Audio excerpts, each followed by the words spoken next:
Eh, magandahan. Yan o.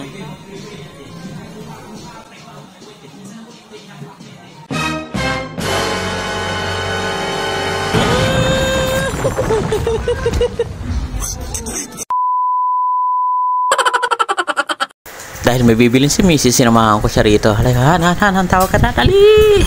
Sabay sampal. Ikot-ikot pa lang kami dito kasi hindi niya pa alam ang bibili niya. Sinamahan ko na siya para merong mga asar sa kanya. Nagpalakad-lakad lang kami dito tapos hanggang makarating kami dito sa Bulaklakan. Ang galing no, yung mga babae talaga mahilig sa mga bulaklak. Bakit kaya? Comment nyo naman dito bakit sila mahilig sa mga bulaklak.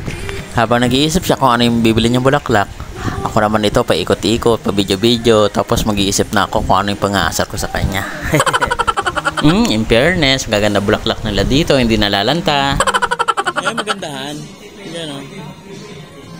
At natupad na ang aking masamang balak.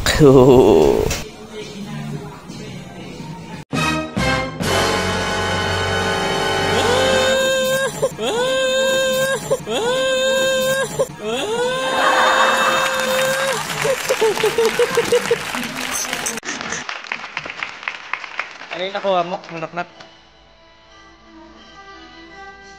Ay, bukay. Natulad sa bahay. Nakakatuwa lang talaga si Mrs. kasi kanina ko pa siya pinagmamasdan. Hindi niya talaga alam kung ano talaga yung bibili niya. At ang ending, sa tagal-tagal naming pag-iikot dito sa Bulaklak, wala siya napili kahit isa. Dahil wala siyang napiling bulaklak, umikot na lang kami dito sa Budol Pines. Ano kaya ang pipiliin? Dahil malakas ang mga asar, tagumpay ang plano. Visit yard. Yung naghahanap ka pero hindi mo alam hinahanap mo. Ganyan na ganyan sa misis ko. Dahil hindi ako nakaganti kay misis, pinagsusuntok ko na lang yung damit dito. Hanggang di pa rin siya makapili.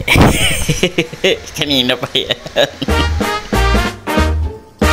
At sa wakas nakapili na rin siya, kaya ipipit niya na yan. Kaya pumunta na si Mrs. dito sa fitting room. Sana bagay kay Mrs. yung napili niyang damit. Kaya mga kaunggoy, abangan natin kung ano itsura niya.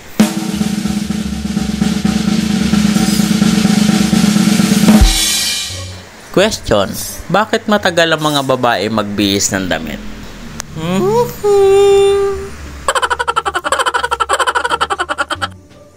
An, no, binigyan akong bracelet. Pero may number.